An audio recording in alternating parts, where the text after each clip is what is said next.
दीप, एक सिंपल चीज बताऊं, ग्लोबल मार्केट्स की मजबूती का अंदाजा आपको लगाना ना एक चीज से लगा लीजिए।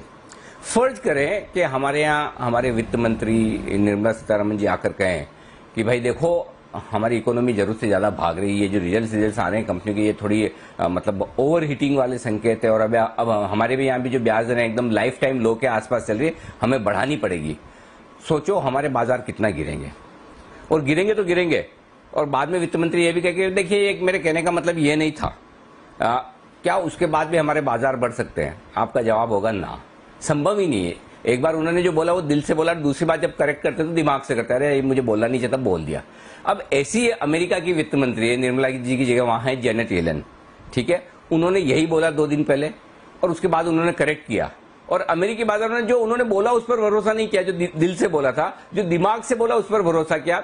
अगर वहां की फाइनेंस मिनिस्टर ये कहे कि इकोनॉमी ओवर हीटिंग में जा रही है, उसके बावजूद बाजार गिरे ना, तुरंत रिकवर हो जाए और 2 दिन तक लाइफ हाई बनाए, करेक्ट, ये अमेरिकी बाजारों की मजबूती दिखाता है। ये पूरा बताने के पीछे मेरा मकसद ये क्या ताकत है ग्लोबल मार्केट्स में, गजब की स्ट्रेंथ है अमेरिकी बाजारों में। नेस्डेक तो ठीक है, चलिए कल हम सोच ही रहे थे कि थोड़ा बढ़ जाएगा, 4 दिनों से गिरने के बाद कितना गिरेगा भाई, और अल्टीमेटली डाउ रिकॉर्ड हाई बना रहा है तो इसको तो वापस आना ही ऊपर। सो पॉइंट ये है दीप कि ग्लोबल मार्केट्स में इतना तगड़ा मोमेंटम है कि छोटी मोटी कमजोरी आती है, गिरावट आती है, कोई खबर ऐसी आती है जिसकी वजह से थोड़ा बहुत करेक्ट हो जाए तो लेने के लिए तैयार बैठे हैं लोग, खरीदने के लिए इतना।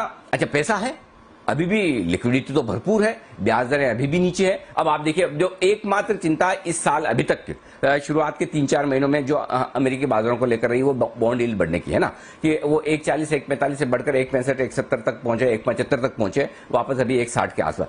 अब तो वो चिंता भी नहीं है, और जेनेट येलन के बोलने के बाद भी बॉन्ड यील्ड नहीं बढ़ते हैं।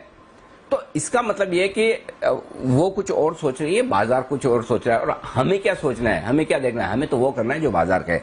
क्योंकि अगर आप बाजार के अगेंस्ट, कोई काफी लोग अब जैसे हमारे मार्केट को लेकर भी कहते हैं, जो आगे हम विस्तार से चर्चा करेंगे कोरोना और मार्केट के करेक्शन को लेकर, लेकिन पॉइंट सिंपल ये है कि अल्टीमेटली बाजार ने अपनी कलेक्टिव विजडम में, सबकी सामूहिक सोच जिसे कहते हैं, सामूहिक बुद्धि में, बाजार ये समझता है कि हमें ओवर हीटिंग पसंद है, बाजार ये समझता है कि हमें कंपनियों के अच्छे नतीजे पसंद है, बाजार ये समझता है कि बेरोजगारी के आंकड़े जितने कम हो उतना बेहतर, बाजार ये समझता है कि इन्फ्लेशन, महंगाई बढ़कर आए अमेरिका में तो कोई चिंता की बात नहीं है।